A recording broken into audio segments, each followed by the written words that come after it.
Babak baru kasus Dr. Richard Lee dan Doktif kembali bergulir. Kemarin, Kamis 19 Februari, Richard Lee menjalani pemeriksaan di Polda Metro Jaya sebagai tersangka. Sembari mengenakan masker, dokter yang kerap membuka podcast bagi sejumlah korban tersakiti itu mengaku akan kooperatif dalam memberikan keterangan. Dan hari ini dengan sikap kooperatif, saya datang untuk memenuhi kewajiban saya sebagai warga negara yang baik. Saya sudah siap berikan keterangan sejelas-jelasnya dan sejujur-jujurnya tentang produk yang saya jual. Semua produk yang saya jual legal dan BPOM dan diproduksi sesuai dengan ketentuan yang berlaku. Saya belum pernah menjual produk yang tidak berizin dan berpotensi untuk membahayakan masyarakat. Ya silahkan, dokter yang bilang yang namanya maling nggak ada yang ngaku, silahkan dia berbicara seperti itu. Tapi kan yang jelas Badan POM sudah merilis, gitu loh, merilis bahwa memang DNA salmon itu tidak ada DNA dan itu ada kandungan ada produk jarum yang dimasukkan di situ dan itu tidak boleh. Seperti itu membahayakan. Ya biar aja dia berbicara seperti apa, itu haknya dari terlapor. Jadi kalau sarannya dokter, stop beli dari produknya dia, lakukan cancel culture sampai dia menerima efek jerak, menerima hukum yang setimpal. Konflik ini melibatkan dua orang dokter, dua orang sejawat, dua orang yang profesinya sama-sama menjual skincare yang berakhir dengan saling lapor dan sama-sama jadi tersangka. Secara pribadi, saya jujur, saya sedih dan malu akan hal itu. Itulah karakternya dia untuk menarik simpati kalian. Agama aja bisa dipermainkan kok.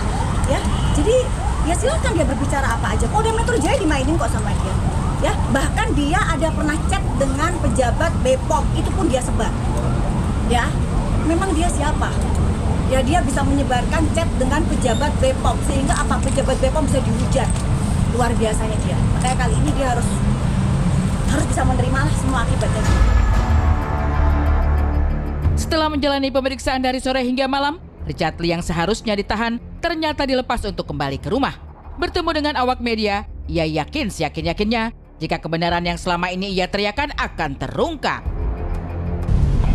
Saya percaya kebenaran itu, saya percaya dengan kepolisian Indonesia dan saya percaya kebenaran itu akan seterang cahaya tanpa perlu kita teriak-teriak dan menjatuhkan orang lain. Dia memang jago banget untuk berdrama, bermain akting, dia sangat jago sekali.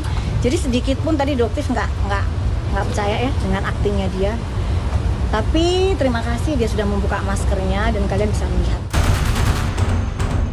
Dr. Richard Lee tampaknya begitu yakin jika produk yang selama ini ia jual sama sekali tidak bermasalah.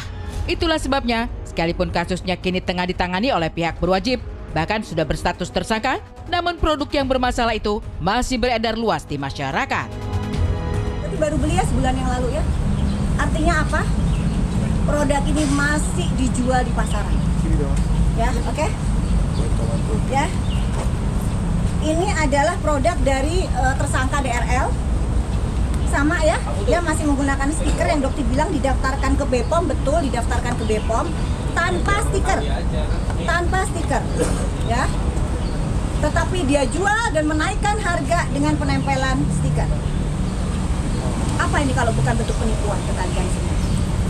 Ya, dan masih dijual hingga detik ini. Artinya apa? Perintah dari BPOM untuk menarik produk ini diindahkan oleh saudara DRL. Terakhir dok, kalau misalnya ketemu apa yang mau diobrolin gitu? Kan udah lama nih nggak ketemu, kemarin terakhir ketemu ya. Tolong dilepas wignya ya. Tolong dilepas wignya aja ya, karena kamu jual serum penumbuh rambut. Kamu tunjukkan aja, kamu bisa jualan serum penumbuh rambut, tumbuhkan rambut kamu sendiri.